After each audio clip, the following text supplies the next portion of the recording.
பொதுவா இந்த அமைச்சர்கள் அவர்கள் பதவியில் இருக்கும்போது இந்த ஊழல் செய்வதற்கு எதிராக இது போன்ற தீர்ப்புகள் வருவது, இனிமேல் இந்த அதிகாரத்தில் இருப்பவர்கள் அந்த ஊழல், முறைகேடு, சொத்து குவிப்பு இதை குறைப்பதற்கான ஒரு வாய்ப்பா இருக்குமா? ஒரு விழிப்புணர்வை ஏற்படுத்த நினைக்கிறீங்களா சார் நீங்க? அதெல்லாம் திமுக திருத்தவே முடியாது. அதெல்லாம் ஊழல்ல ஊழலவங்க. அதெல்லாம் கண்டிப்பா திருத்தவே முடியாது அவங்களெல்லாம். சரி, இப்ப பல்வேறு கட்சிகள், அனைத்து கட்சிகளிலுமே இருக்கு. இப்ப அதிமுகவிலேயும் இருக்குல்ல சார் அது. நாங்க அதான் சொல்றேன், நாங்க வழக்கு கூட நாங்க பேஸ் பண்றோம். அதனால நாங்க வழக்குக்கு அஞ்சியது இல்லையே. அதனால ஒரு பொய் வழக்கு போட்டு அதை எதிர்த்து நாங்க இது எதிர்த்து அது வழக்கை நாங்க எதிர்கொள்வோம். அதுல ஒன்றும் மாறுபட்ட கருத்து இல்லை. இதுவும் அதிமுக தரப்புல போடப்பட்ட வழக்கு தான். அதிமுக ஆட்சி காலத்துல லஞ்ச ஒழிப்புத்துறையில் போடப்பட்ட அந்த வழக்கு தான். ஆனா கீழ் நீதிமன்றம் விடுவிக்கிறது எப்படி சார் அது?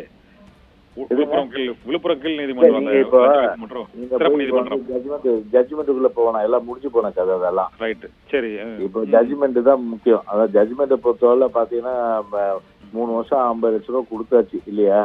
ஆமா ஆமா. அதை பத்தி தான் இப்ப பேச்சு. அதனால நீங்க திருப்பியும் போய் நீங்க ஜட்ஜி மாதிரி நீங்க போய் ரிவ்யூ பண்ணாதீங்க நீங்க. சரி, ஓகே. அந்த தீர்ப்பை வரவேற்கிறீங்க நீங்க? ஆமா. ஓகே, நன்றி சார். தேங்க்ஸ். ஓகே, நன்றி.